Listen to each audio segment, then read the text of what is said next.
deuxième conférence. Je rappelle que ça se situe dans le cadre de notre réflexion sur l'Église synodale, sur l'Église où nous essayons de marcher ensemble. Et dans la première conférence, j'ai traité avec vous de l'Église comme communion. Nous allons maintenant voir l'Église comme participation. Alors, quand nous disons Église communion, en fait, nous ne posons aucune limite. Nous avons évoqué cette communion qui était à l'échelle du ciel et de la terre, pratiquement, et qui reposait fondamentalement sur l'a priori de bienveillance, parce que l'autre, de toute façon, il est le frère, la sœur que Dieu me donne, et chacun, à sa façon, même baptisé ou non baptisé, est image de Dieu et participe de son esprit. Ça, c'est absolument fondamental pour comprendre la nature profonde de l'Église comme communion entre les êtres du ciel et de la terre. Bien, c'est ce que nous célébrons lorsque nous célébrons l'Eucharistie. Maintenant, l'Église peut aussi se voir autrement, l'Église comme participation.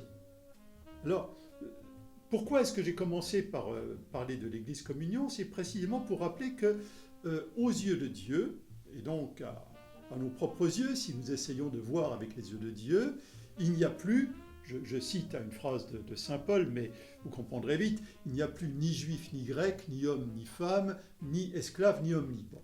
Autrement dit, il n'y a pas de hiérarchie des valeurs avec les bons et les méchants, ceux qui sont intéressants et ceux qui sont moins intéressants, ceux qui ont importance et ceux qui n'en ont pas. Ça, c'est le regard de Dieu.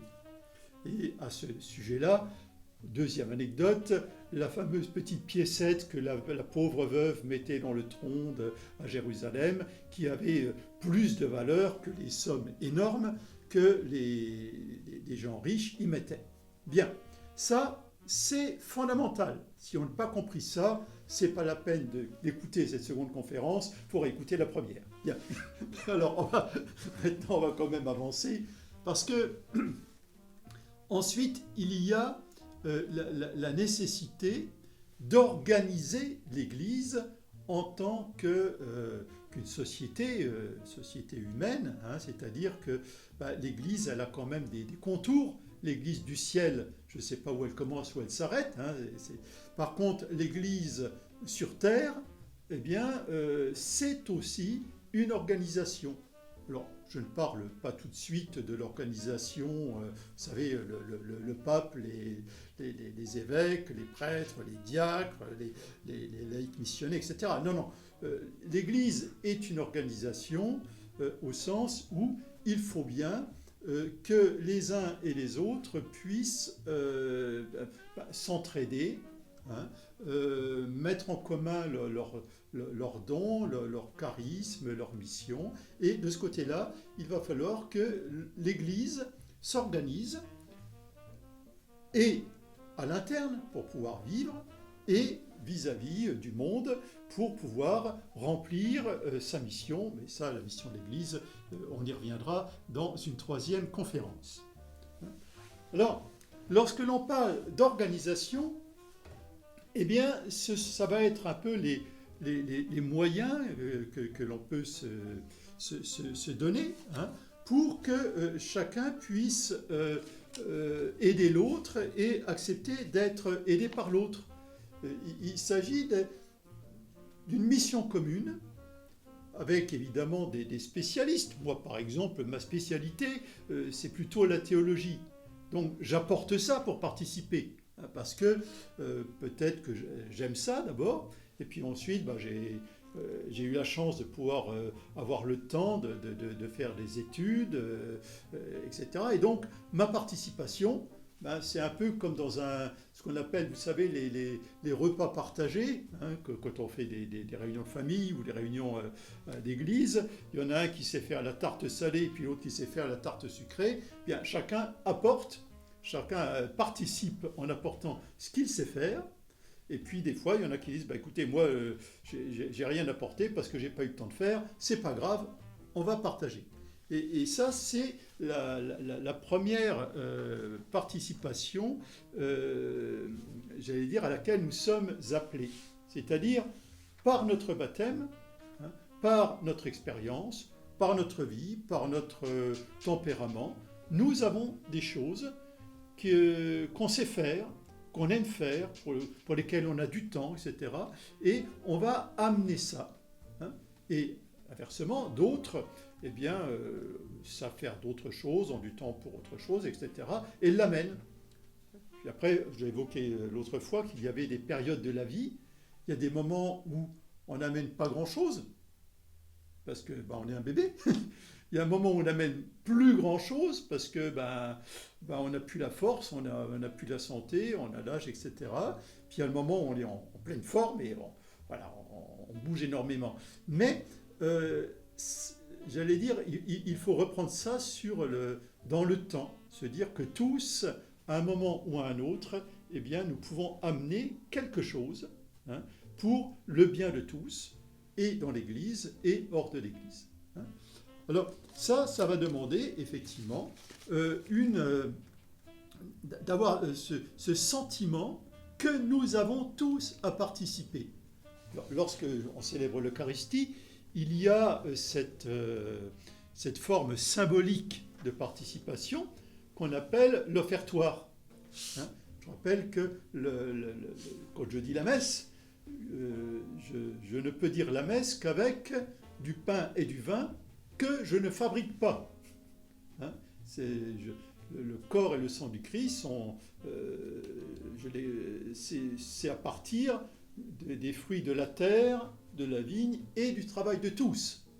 Hein. Je dis toujours en plaisantant, je ne sais pas qui a fabriqué la farine des hosties, c'est peut-être quelqu'un de totalement anticlérical et athée. Hein. Et pourtant, c'est son travail qui c'est sa participation, même s'il ne le sait pas, qui me permet de consacrer le pain et le vin. Hein. Donc, il va y avoir une participation au sens où j'ai besoin de ce que moi, je ne peux pas apporter, hein, et que d'autres peuvent apporter. Parce que eux, ils l'ont, eux, ils savent faire. Hein. Dans l'Eucharistie, là encore, on amène le pain et le vin, mais il y a aussi la fameuse quête qui rappelle que si l'Église existe, si le bâtiment est construit, si on peut participer à l'éducation des enfants à travers les écoles, si on peut participer à la santé avec si on peut participer à la charité, hein, à aider ceux qui sont dans un besoin ou un autre, c'est tout simplement parce que des gens, en participant financièrement notamment, nous permettent cela. Donc nous avons besoin de la participation, mais pas seulement de la participation financière. Nous avons besoin des compétences et des aptitudes de tous. C'est-à-dire qu'il va falloir qu'il y ait non seulement des prêtres, on peut toujours prier pour qu'il y ait des prêtres, des religieux, des religieuses, etc. Au contraire, il y en a besoin parce que notre forme de participation à la vie de l'Église, elle est originale. Mais il y a tout autant besoin de gens qui savent, par exemple, manier un micro pour faire de la radio ou pour faire des enregistrements. Il y a besoin aussi de chrétiens qui s'engagent dans ce qu'on appelle, nous, la fonction royale, c'est-à-dire qui s'engagent dans la vie politique. On a besoin de chrétiens qui s'engagent comme conseillers municipaux, qui s'engagent comme organisateurs du monde. Hein, quel que soit l'échelon. On a besoin de chrétiens qui s'engagent dans les professions de santé, dans la recherche, dans la science, dans l'art, etc. On a besoin de chrétiens, tout simplement, qui s'engagent dans l'éducation, que ce soit en étant enseignant, professeur, ou en étant père et mère de famille, hein, d'abord. Donc nous avons une participation de tous à partir de ce qu'ils sont spontanément, pour que l'Église puisse exister, tout simplement. D'imaginer qu'il y aurait simplement l'Église ne serait qu'une locomotive, si je puis dire, voilà la hiérarchie des prêtres et des évêques, et puis les autres qui seraient dans des wagons, ou même qu'on n'aurait pas besoin de wagons, ou pas tous les wagons, parce qu'il y en a qui sont un peu lourds à traîner, c'est une illusion.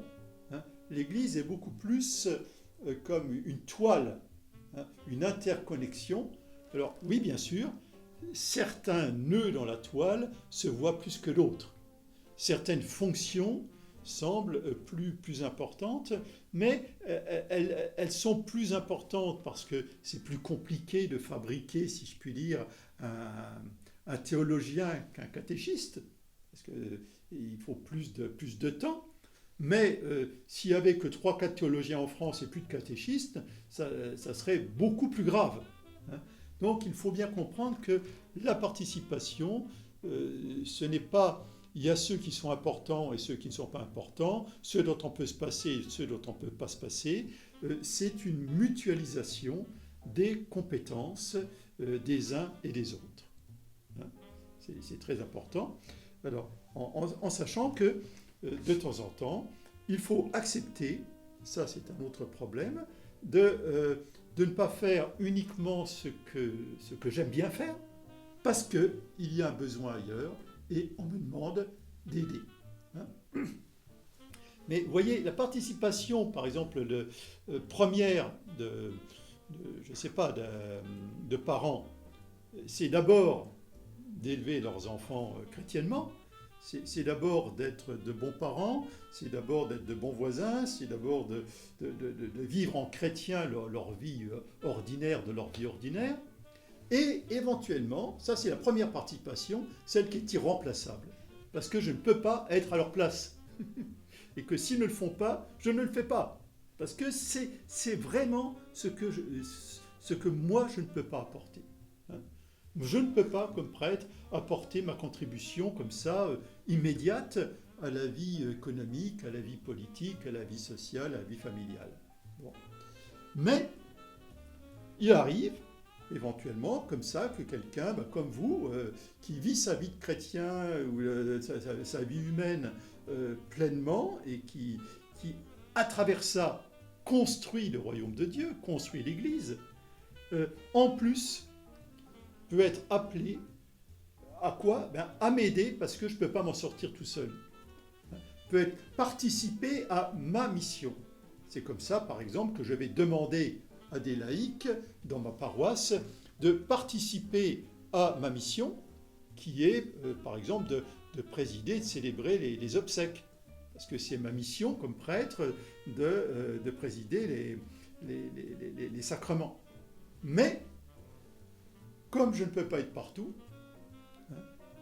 comme on manque de prêtres, et que des laïcs sont parfaitement capables aussi de prendre la parole et de faire très bien une célébration, je leur demande de participer à ma mission, de m'aider, parce que je ne peux pas m'en sortir tout seul. De même que des parents qui sont les premiers éducateurs chrétiens de leurs enfants, eh bien, vont demander, éventuellement à des institutions, à des religieux, à des prêtres, de les aider là-dedans, parce qu'ils ne peuvent pas le faire tout seuls, parce qu'ils ont besoin d'un coup de main. Vous voyez ? Donc, 2 types de participation. La participation première qui est de vivre pleinement notre vie d'enfant de Dieu avec les dons qui sont les nôtres, avec les compétences que l'on a, qu'on aime bien, qu'on met au service de tous. Ça, première participation. Et deuxième participation, participer de choses plus organisées, pour lesquelles j'ai besoin de vous parce que je ne peux pas m'en sortir tout seul, pas facilement, et dans lesquelles vous avez peut-être besoin de moi parce que je peux vous donner tel ou tel éclairage. Si vous prenez la Bible et un bon bouquin, et que vous prenez le temps, vous en sortirez très bien, vous comprendrez tout. Mais si vous n'avez pas le temps pour ça, vous me téléphonez, puis là, je vais peut-être vous donner un coup de main, parce que ça va être ma façon de participer à votre lecture de la Bible à partir de ma spécialité que j'ai acquise tranquillement. Vous voyez le principe. Est-ce que, peut-être que cela d'abord appelle quelques réactions ou quelques questions, je ne sais pas si j'ai été clair. Ouais, quelques questions, oui, j'en ai. Je vais commencer par, vous avez fait allusion justement au manque de prêtres, et très certainement aussi de religieuses aussi. Oui. C'est vrai qu'il y a d'autres vocations, en dehors du prêtre, il y a des moines également. Et on sait que c'est une problématique, et donc là vous appelez donc à la participation. Et est-ce que du coup les familles chrétiennes, en tout cas en France, parce que c'est plutôt un cas européen, le problème de prêtres, n'a pas abandonné cette mission de participer, de se dire, parce que c'est aux familles quand même de fournir ces prêtres ou religieux, religieuses, aussi bons que les prêtres ou des laïcs peuvent avoir de très bons discours. Si demain le pape venait dans le diocèse de Châlons pour faire un appel de prêtre, je doute fort, je ne remets pas en cause sa compétence, mais je doute fort qu'il puisse éveiller ça tant que les familles chrétiennes ne se sentent pas de cette mission de fournir des prêtres. Oui, alors ça c'est un problème complexe, c'est-à-dire que on aborde là le problème de la participation à ce qu'on appelle la fonction hiérarchique. C'est-à-dire que pour aider les gens à remplir pleinement leur vie chrétienne et leur mission chrétienne, on reviendra sur la mission un peu plus tard, il y a besoin d'une organisation spécifique qu'on appelle la hiérarchie. Alors, il y a des chrétiens qui s'organisent par ailleurs. Par exemple, je ne sais pas, le Secours catholique, il y a une organisation qui... il n'y a pas besoin que le pape ou l'évêque soit là pour que ça fonctionne. Il n'y a pas besoin que des prêtres soient là nécessairement pour que beaucoup de mouvements, beaucoup d'organisations chrétiennes fonctionnent. Mais au service de tout cela, il y a quand même une structure qu'on appelle la hiérarchie. C'est-à-dire, grosso modo, je suis chargé, on a parlé de la communion tout à l'heure, moi, ma fonction, c'est de veiller à ce que, de temps en temps, les chrétiens soient invités à se rassembler pour prier, célébrer, partager leurs questions, etc. Voilà, ça c'est mon boulot. C'est mon boulot. De temps en temps, ma mission, c'est aussi de veiller à ce qu'on ne dise pas n'importe quoi. Alors, pas n'importe quoi, vous êtes libre de dire ce que vous voulez, mais par exemple, par rapport à la foi, l'Église a une vision bien particulière de qui est Dieu et qui n'est pas, qui est Jésus et qui n'est pas, ce qu'est un agir vraiment selon le cœur de Dieu, ce que ce n'est pas. Et là-dessus, il faut quand même qu'on puisse dire, attention, vous êtes dans les clous, vous êtes hors des clous. Ça c'est ma mission. Mais ce que je veux dire, c'est que les prêtres, bien sûr, les prêtres, pas seulement les prêtres d'ailleurs, mais enfin, entre autres, les prêtres et les évêques, il y en a besoin parce que ce sont eux qui ont la mission d'organiser tout ça, mais ça ne dit pas le nombre de prêtres dont on a besoin. Je rappelle que dans l'Église primitive, il y avait sans doute assez peu de prêtres par rapport aux communautés, mais en revanche, les communautés se sentaient profondément chrétiennes. Il ne faudrait pas, dans la France d'aujourd'hui, que les seuls chrétiens identifiés soient les prêtres ou les religieux. Ça serait très grave.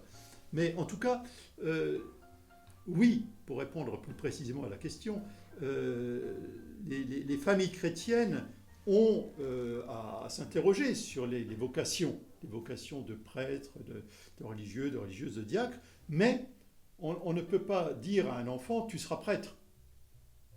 On peut simplement témoigner de ce que l'on vit, nous, adultes, par rapport à la foi. On peut éventuellement témoigner de la façon dont nous parlons des prêtres, dont nous utilisons, entre guillemets, au bon sens du terme, c'est-à-dire au fait, est-ce qu'on en a besoin ou pas, mais on ne peut pas dire à un enfant, voilà, je fais don de toi au Seigneur, tu seras prêtre. Ça ne marche pas. Ça a pu marcher comme ça à une autre époque, mais c'était aussi une époque où on pouvait dire, toi mon fils, j'étais boulanger, tu seras boulanger.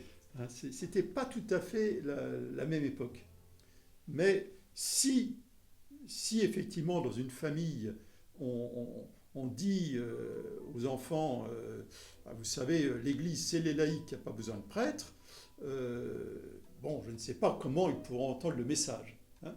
Maintenant, si on dit, tu sais, si tu veux aller vers Dieu, le seul chemin c'est d'être prêtre, c'est pas non plus bon. Donc être des chrétiens ouverts, ayant un sens de nos propres responsabilités, d'abord comme laïcs, et peut-être que des vocations de prêtres pourront naître. Hein.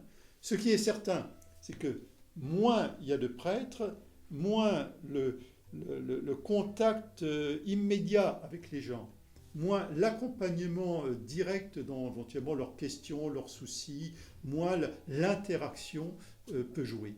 Hein. Quand je parle à la radio, je peux parler, ce n'est pas quel sera le succès de notre émission, mais peut-être que 10, 100, 1000 ou 10 000 ou 1 million de personnes vont nous entendre. Et pourquoi pas la planète entière. Ça, c'est pas un problème, il y a besoin d'une seule personne. Mais si on rentre en dialogue, si je veux pouvoir entrer en échange précisément, en interrelation avec les gens, si on peut s'enrichir mutuellement, là, c'est plus du tout pareil. Hein. On a besoin d'un contact, et le contact, ça demande des personnes, des face-à-face, ça demande du temps. Moi, j'ai beaucoup aimé, mon père, votre façon de présenter la participation, qui, je trouve, est aussi un véritable message d'ouverture à tous. Il y avait beaucoup de pluralité dans... vous avez évoqué qu'on peut participer dans l'éducation lorsqu'on est parent, on peut participer dans l'art, on peut participer dans le politique, quel que soit notre âge, quel que soit notre genre, quel que soit même si nous sommes religieux ou athées. Ça offre vraiment toute une mosaïque de façons de participer justement à cette église chrétienne aujourd'hui. Alors, c'est vrai qu'il y a une multiplicité, mais la participation suppose à la fois une confiance en l'autre, je reviens toujours à cette fameuse communion, et en même temps, la participation implique un échange. Parce que sinon, vous savez, je fais confiance, et donc vous faites ce que vous voulez, ça participe. Hein. Mais là, du coup, l'Église deviendrait une espèce d'archipel dans lequel chacun fait ce qu'il veut sans aucune concertation, et en espérant que finalement, l'ensemble va avoir peut-être un peu de cohérence. Mais on sent bien que ça, c'est pas gagné d'avance. Hein. Si chacun dit, fait et agit absolument comme il veut, sans qu'on puisse y poser de questions ou dire, écoute, tu sais, c'est bien, tu as mis ta réunion à 20h30 à tel endroit, j'ai mis la mienne exactement au même endroit à la même heure, et on va parler pratiquement tous les deux du même sujet, ça demande on aurait pu en parler avant. Hein. Donc la confiance implique également que l'on puisse se parler, se concerter, s'organiser. Hein. Une participation sans organisation risquerait d'être finalement pas très productive et parfois de véhiculer un message contraire à ce qu'on voudrait. C'est-à-dire, vous voyez, ils ne sont même pas capables de s'entendre entre eux. Hein.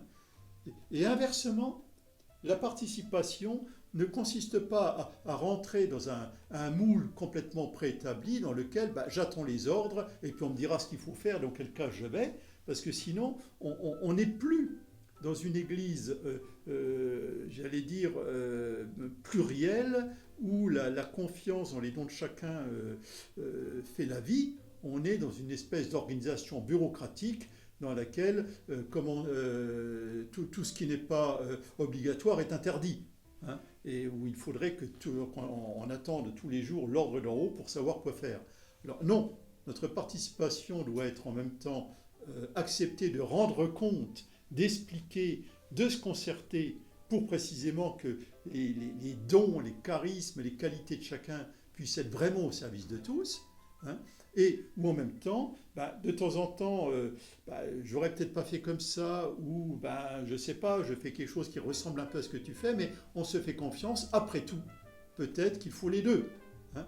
Vous voyez cette difficile articulation pour que ça ne soit pas ni une secte dans laquelle tout le monde avance son rang deux par deux, et puis ceux qui ne sont pas d'accord s'en vont, ni une espèce de joyeux foutoir, excusez-moi l'expression, mais dans laquelle finalement on passe son temps à se dire c'est dommage, parce que si on en avait parlé avant, ça aurait peut-être été plus efficace et les gens n'auraient pas été émiettés partout.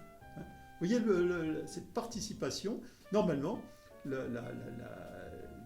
implique régulièrement qu'on s'organise, qu'on se parle, qu'on échange, et finalement, si on n'arrive pas à se trouver un calendrier qui nous plaise à tous, eh bien de dire, bon bien, ok, j'accepte de mettre ça de côté, ou alors tu acceptes, ou alors, écoute, on va faire les deux, puis on verra bien. Hein. Mais c'est un équilibre qui demande très régulièrement de l'échange, et un échange sur fond de confiance. C'est pas parce qu'on ne s'est pas mis d'accord que nous ne pouvons pas, les uns et les autres, nous enrichir. Toujours un peu dans cet ordre d'idées, donc la participation, on sait que l'être humain reste faillible quand même, et est-ce qu'il n'y a pas ce risque aussi où je participe, mais dans mon propre intérêt? Bizarrement, la place de l'Église prend soin un poste quasiment égalitaire à moi-même, voire presque juste en dessous, pour mes propres intérêts, soit pour un ego, me montrer que c'est moi je, ou passer devant les caméras, ou par d'autres intérêts un peu... moi ici, j'ai envie de dire, un peu plus grave, ou pas forcément grave, mais en tout cas, voilà, l'intérêt personnel prend le pas, et ce risque-là, et comment justement l'Église, elle le voit, et comment elle s'en prémunit. Alors, il ne faut pas faire comme dans, dit-on, certaines communautés religieuses féminines, paraît-il, au XIXe siècle, où la sœur qui aimait beaucoup faire de la poésie était automatiquement invitée à éplucher les patates. C'est-à-dire que Jésus dit qu'il faut aimer son prochain comme soi-même, encore faut-il aussi s'aimer un peu soi-même et avoir des centres d'intérêt. On n'est pas toujours très bon lorsqu'on fait systématiquement des choses uniquement pour les autres, sans y prendre aucun intérêt, aucun plaisir. Donc il faut faire attention à ce que mes charismes et mes dons, précisément, il faut que je puisse aussi les exprimer. Si je sais parler devant une caméra, si on est 50 à savoir parler devant une caméra, très bien, et puis je reprendrai un 50e ou pas du tout. Maintenant, si on n'est que très peu à faire ça, mais que pour promouvoir d'autres et que chacun fasse ses expériences, eh bien, moi je ne le fais jamais, on marche sur la tête. Il faut donc qu'on s'y retrouve un petit peu. Maintenant, mes dons, mes centres d'intérêt doivent quand même, ne pas oublier cette question, est-ce que c'est aussi un petit peu pour le bien de tous? C'est-à-dire que dans l'Église, on dit que dans la première communauté, nul ne considérait comme à lui ce qui lui appartenait, mais le mettait au service de tous. Il est normal que je trouve un certain plaisir de temps en temps à ce que je fais. Il serait anormal que je ne fasse que ce que je veux bien faire parce que ça me fait plaisir. Donc effectivement, il faut veiller à cela, ne pas trop trier les tâches qui ne m'intéressent pas, les autres à les faire, et ce qui m'intéresse, eh bien les autres n'ont pas à y mettre le nez. Parce que justement, ça ne serait plus de la participation. Donc je dois entendre les interpellations, je dois entendre ceux qui me disent, attends, ne prends peut-être pas toute la place là, ou ici, écoute, même si ce n'est pas d'abord ça qui t'intéresse, on a quand même besoin de toi pour ça. Vous voyez, c'est un équilibre, mais si je dis, moi vous savez, je suis prêt à Tours, je suis prêt à me sacrifier en permanence, il faut faire attention parce qu'on risque quelquefois de dire, moi je me sacrifie en permanence, donc les autres ils n'ont qu'à se sacrifier en permanence. Et là ça ne marche plus du tout. Voyez. Est-ce qu'il est nécessaire pour une personne qui souhaiterait participer justement à cette vie d'église, est-ce qu'il est nécessaire qu'elle ait par exemple une formation théologique ou en tout cas au minimum des bases pour pouvoir amener sa participation, ou est-ce que sa foi en Dieu suffit à pouvoir participer à sa manière au cœur de l'église? Je peux rajouter un truc à la question, parce que oui. j'y pensais aussi. C'est vrai qu'il y a une notion un peu de compétence, mais il y a aussi, parce que les gens sont aussi honnêtes. La première des honnêtetés, c'est de dire j'ai peur, je sais pas faire, donc j'y vais pas. Je suis un peu créative, j'ose pas. Cette part en eux aussi qui existe, et c'est la grande majorité, je pense, des chrétiens, de ne rien faire parce qu'ils ont peur, ils sont timides. C'est vrai. Et puis aussi, donc ça rejoint aussi cette question, je ne suis pas compétent. Ou se sentir non légitime parce qu'on n'a pas, comme vous, mon père, un doctorat en théologie. mais est-ce que voilà, une personne qui vit pleinement sa foi avec Dieu au quotidien, une foi puissante, mais voilà, sans tous ces repères de théologie, est-ce qu'on peut quand même participer? Alors, la réponse sans équivoque est oui, oui, oui, bien entendu, parce que n'importe qui a quelque chose à apporter. Le bébé dans son berceau nous apporte énormément, ce qui nous apprend à nous décentrer de nous-mêmes. Son mode de participation, c'est nous apprendre à penser à autre chose qu'à nous-mêmes. Et c'est génial, ça vaut toutes les formations.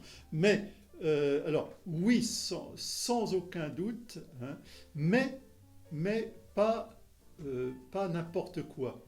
C'est-à-dire que, bon, vous me disiez, vous faisiez remarquer que j'avais un doctorat, oui, mais en fait, je ne suis pas né avec. C'est-à-dire que c'est une compétence acquise pour pouvoir mieux remplir la mission qui est la mienne en tant que prêtre. C'est-à-dire que tout le monde n'a pas besoin d'avoir toutes les compétences. C'est précisément ça, l'échange des dons. C'est précisément ça, l'interconnectivité, si je puis dire, hein, la participation croisée. Je n'ai pas besoin d'avoir tous les dons. L'important, c'est que tous les dons soient dans l'Église. Hein, voilà. Et il y a des gens parfois qui n'ont pas de spécialité particulière, mais qui ont un trésor énorme qu'ils mettent au service de tous, du temps. Ça, c'est fantastique. Donc, j'y reviendrai peut-être dans notre troisième temps, lorsque nous parlerons de l'Église comme mission. Hein. C'est-à-dire que tout le monde n'est pas apte à toute mission. Soit pas apte parce qu'il n'a pas encore acquis les compétences nécessaires, soit pas apte parce que ce n'est pas son charisme, ce n'est pas sa nature propre. Hein. J'y peux rien, c'est quelqu'un peut être hyper timide et faire un travail fantastique, mais pas en direct, parce que c'est comme ça, c'est dans sa nature. Hein. Donc, les dons de chacun au service de tous, ça ne veut pas dire que tous aient tous les dons en propre. Voilà. Voilà, et bien écoutez, je crois qu'on arrive pratiquement au terme de notre petit échange sur l'Église comme participation croisée, hein, participation qui ne nous transforme pas, tout n'est pas mutualisé, tout le monde ne fait pas tout indifféremment, hein, mais en même temps, nous acceptons de faire tout dans un esprit de service les uns vis-à-vis des autres.